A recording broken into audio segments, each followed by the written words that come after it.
When my family moved into our dream home, we expected backyard barbecues, birthdays, and laughter, not noise violation warnings for clinking silverware.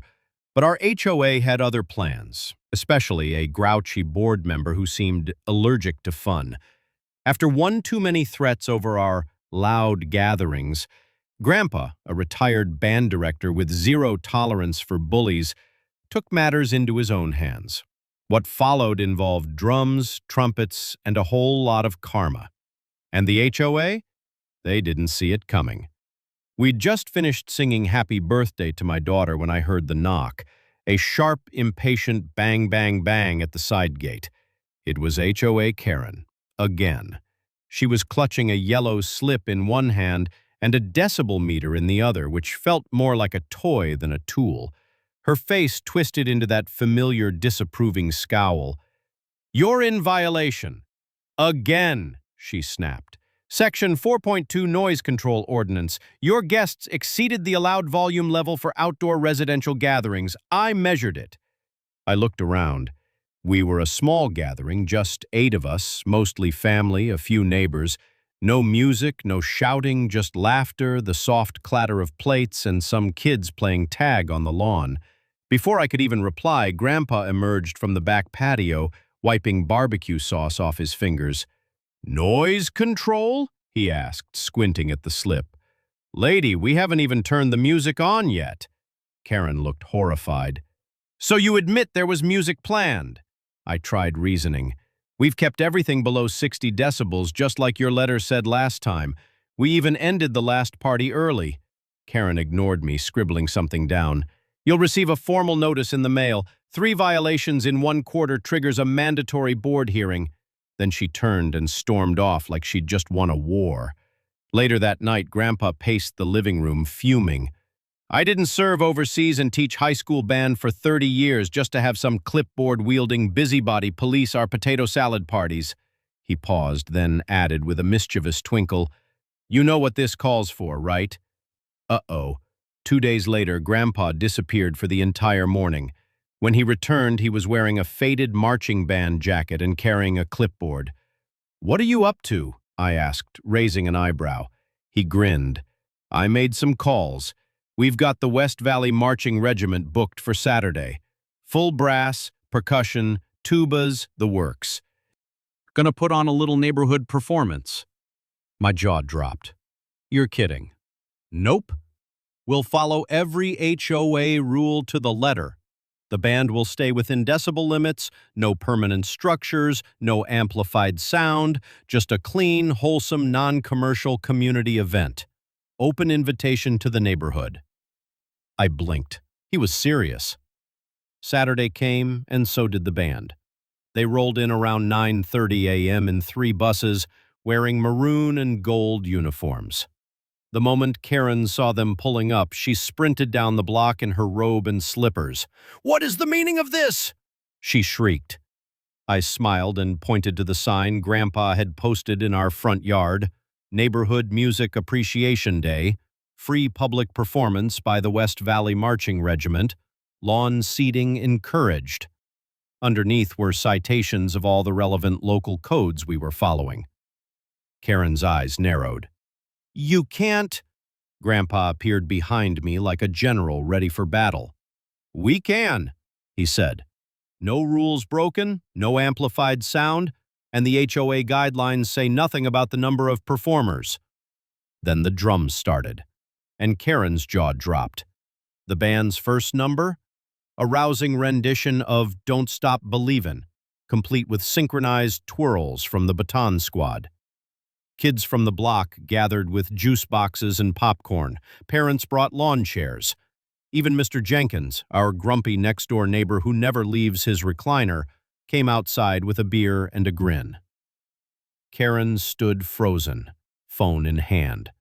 I saw her dialing first the HOA president, then code enforcement. No one showed up. Why? Because technically, we were still within the limits. By noon, the band had performed 6 songs.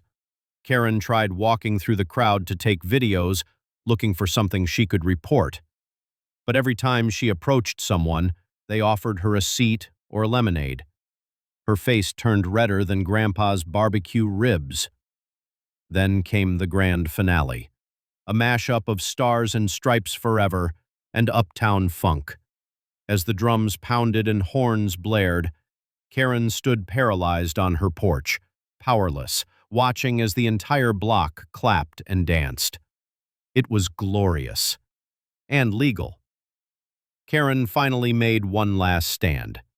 She marched over during cleanup, teeth clenched. "This was harassment, and I will file a complaint." I calmly replied, "Please do.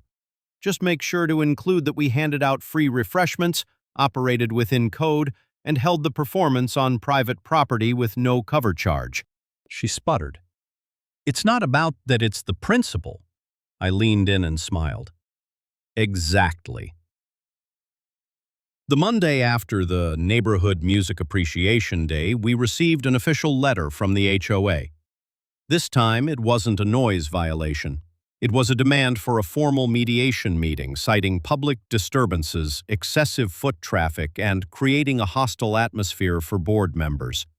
Grandpa read it while sipping coffee, then muttered, "So they didn't like the trombone solo." I laughed, but truthfully, we knew Karen wasn't done. The HOA board, which she had cozied up to over the years, was now involved. The hearing was set for Friday night, and we were ready. The hearing, HOA versus Joy. The HOA president, Mr. Dalton, a man with more sweaters than facial expressions, called the hearing to order. Karen sat to his right, smug and ready to pounce. We sat across from them, Grandpa still in his marching band jacket, me in a suit, and my wife holding a neatly organized folder of every code and regulation we had followed. Karen wasted no time.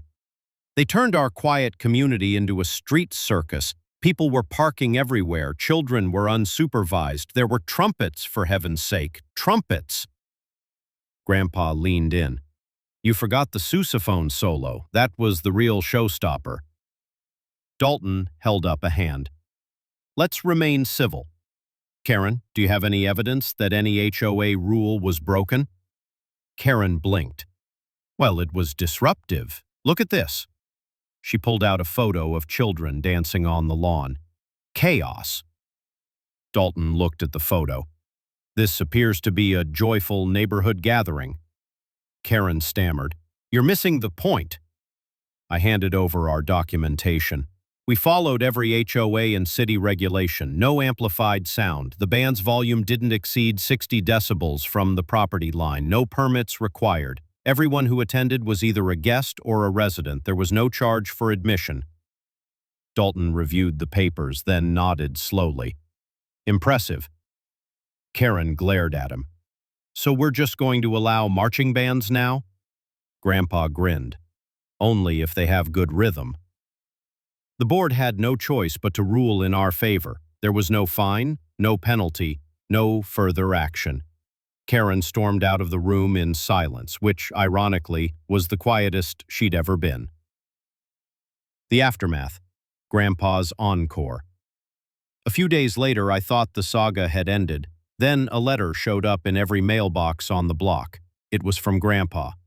"Dear neighbors, in light of recent attempts to silence our community spirit, I invite you all to our next musical celebration, Freedom Fest Friday, featuring acoustic sets, neighborhood karaoke, and the triumphant return of the West Valley Marching Regiment, brass section only by popular request. Food, fun, and freedom. Yours in melody, Grandpa George." Karen nearly exploded. She started marching door to door again, trying to convince people not to attend. This time, they shut their doors in her face. Some even RSVP'd with homemade signs in their yards. "We heart Grandpa's band." When Freedom Fest Friday rolled around, the crowd doubled. Grandpa conducted the brass section in a rousing version of "We Are the Champions." Kids held signs that said "Noise, Joy," and neighbors brought lawn chairs and joined in. Karen? She didn't even peek out her blinds. She was done. 1 month later. Karen resigned from the HOA board. No official reason, just a vague personal matter notice taped to the bulletin board. The new board? Much more lenient and much more community-friendly. One of the new members even asked Grandpa to help organize a 4th of July event. His condition? You better let the drums back in. Final scene. Me and Grandpa on the porch. We sat on the porch one evening watching the sunset. Never thought a few trumpets would save the block, I said. Grandpa chuckled. Sometimes you don't need a war, just a little rhythm.